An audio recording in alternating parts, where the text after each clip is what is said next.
Let's start by placing the cover edge. Midway down the tool panel, choose the rectangle frame tool, starting from the top right corner of the page area, not the page. Drag out and down to create a frame to hold the cover edge. If you can't get it perfectly aligned, that's okay. In fact, I'm going to intentionally miss my mark. See that the frame doesn't reach all the way to the edge of the cover panel.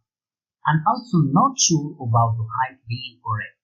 If you make a mistake or can't draw the frame on the right exact place at precisely the correct size, don't worry about it.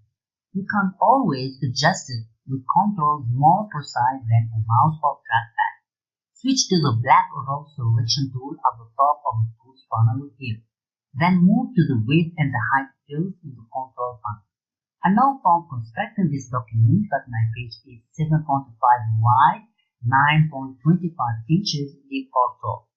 Do you remember what our blades are? Right, 1/8 of an inch. Add a single blade to the width because there's only one on the right side, whereas the left side of the front cover goes immediately into the spine part. Put that together with the extend page width and you get it. I don't know, sure. I could easily do the math in my head or on my phone, but InDesign will do it for me instead. Double-click in the width field to select the measurement column there. Then from my frame, I enter the width of the page 7.5 plus the width of 125.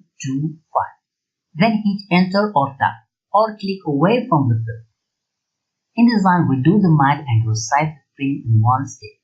I can't do the same in the height field just in case I was off in my freehand drawing of the frame. 9.25 plus one blade of 125 and then plus two other blade of 125. Now I know my frame is in the right dimension. It isn't in the right position too. So I grab the zoom tool, zoom in, and then drag the frame until it aligns with the page edge and the bleed guide. Now I zoom out and repeat the enter screen and view. With the frame down, let's put the cover image inside it. Go to File, Place, and select the appropriately named cover photo from the links folder in the remove files you downloaded. Because the frame was still selected, the cover photo is placed inside the frame. To its little off. To reposition it, switch to the while row, which allows you to adjust the pictures inside the frame. Click and hold to show the full image, including parts cropped out by the frame. Then just drag it to position it into place. There it looks good. At this point, most cover images will be set. This one too needs a little something extra. I want to add a bit of edge to this cover. For that, I'm going to turn to an inner shadow. Switching back to the black arrow. Click off on the pasteboard to select everything, then click to select the image again. This time, getting is the frame and not the image inside the frame. And then right-click and choose Effects, Inner Shadow. Above the Effect dialogs with the Inner Shadow effect active. Turn on Preview in the bottom left corner. If it isn't already, and you'll see the inner shadow on the top and the left edges of the frame. That isn't the effect we are going for. So change the blended mode to normal. Then click on this black color swatch. Change to RGB slider so we can mix up a color of our own instead of being limited to exciting swatches.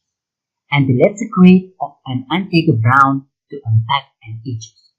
This colored effect to the edge of the photo. You can drag the sliders if you happen to know the color formula you want. Enter the values in the red, green, and blue field. When you have the color you like, click OK. Let's make the shade completely opaque and much larger. Right now it begins fading out to the nothing right of the edge. At the point where the shadow starts, adding a chalk will put the start point of the fade inward, giving the edges white and opacity. Now to compensate for the portion of the shadow that will be trimmed off, let's give it a bit of negative X or horizontal position and leave the white balanced at 0% to be equal trimmed from the top and the bottom. Looking good. Next, let's add a color to the spine and the back cover before we add the title and the author to the front cover.